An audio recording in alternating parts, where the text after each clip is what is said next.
Hello, in this video I'm gonna show you how to enable the camera timer on Xiaomi 14T and 14T Pro. In order to enable or disable the camera timer, we need to tap on this arrow at the top of the screen in order to open the camera menu. And now here we have the timer. You can tap over here in order to choose 3 seconds, 5 seconds, 10 seconds, or completely disable the camera timer. So if you choose 5 seconds, then if you press the shutter button, you will have the countdown, and after the selected time, you will capture the photo.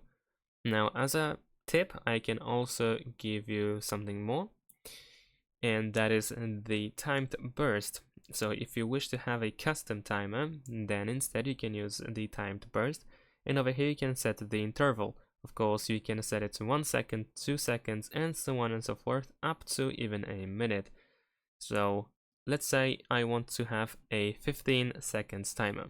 Of course, in addition to that, you can choose number of photos. However, if you care only about the timer for a single photo, then this doesn't matter.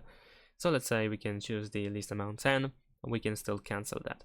So now if I go back, maybe let me actually set a different timer. Let's say 2 seconds, right?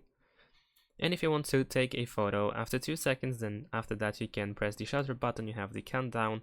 There we go, photo taken, and then you can stop so that you don't make more photos if not needed. So this is the alternative. We can use this timer as well. And that's pretty much it. Thanks for watching, leave a like and subscribe to my channel, and see you in my next videos. Bye.